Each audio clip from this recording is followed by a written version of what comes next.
Улаанбаатар төмөр зам хувь нийлүүлсэн нийгэмлэгээс 2026 оныг байгууллагын хөгжил, бүтээмжийг нэмэгдүүлэх жил болгон зарласан. Энэхүү жилийн зорилтыг хэрэгжүүлэх удирдах ажилтны зөвлөгөөнийг зохион байгууллаа.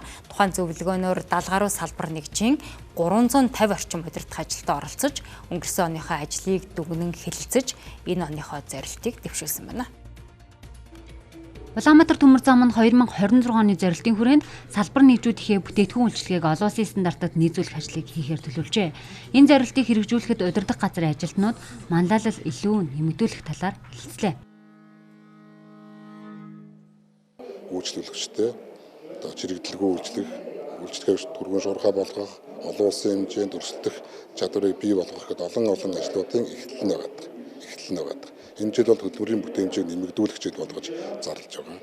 Ингэснээр бид нар хийж байгаа ажлаа бүтээмжтэй болгох, цаг хугацаа хэмнэх гээд олон зүйл нь эргээр төмөр замын тээврийн нийлмэл ачаа тонн километрээр ингэж гарна. Сүүлийн жилүүдэд төмөр замын тээврийн хэмжээ нэмэгдэж жилээс жилд тээж нэвтрүүлж байгаа ачааныхаа хэмжээгээр рекорд тогтоож байгаа. Энэ нь бол энэ менежментийн тогтолцоог хэрэгжүүлж эхэлсэний үр дүн. Улаанбаатар төмөр зам нь 2025 оныг хүний нөөцийн доктортой хөгжлийг дэмжих жилээр зарлан байгууллагын доктортой хөгжлийг хангах зорилт төвшүүлэн ажилласан.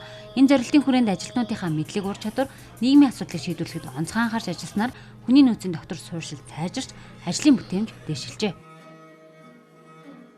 За өнөөдрийн зөвлөгөөний гол зорилго бол үндсэндээ нийгмийн хариуцлагын хүрээнд Улаанбаатар төмөр зам хувь нийлүүлсэн нийгэмлэг ямар хэмжээнд, ямар объемын хэмжээнд ажил үүрэг гүйцэтгэхийн, энэ ажлын ихсийг тавихын тулд ямар бодлого зорилтыг хэрэгжүүлж, ямар бодлого дээр суурилсан төр засгийн үйл ажиллагаатай уялдуулж энэ ажлыг түргэн шуурхай төмөр замын тээврийн үйл ажиллагаа түргэн шуурхай хийх ийм л зорилготой энэ үйл ажиллагаа болж байна. За удирдах ажилтны зөвлөгөөн бол Хүний нөөцийн доктортой хөгжлийн жилийг хангах хүрээнд бид бүхэн бол ISO стандартуудыг нэвтрүүлэх чиглэлээр манай байгууллагын хувьд олон байгууллагууд сая гэрчлэгээ авч байна. За ер нь бол 2026 онд ч гэсэн бид бүхэн юу хийхээр төлөвлөх гэдэг бид удирдах ажилчдын манлайлал нэг чиглэлтэй нэг цонхоор харахаар бас бид хүмүүс ингээ бэлдэж ажиллаж байгаамаа.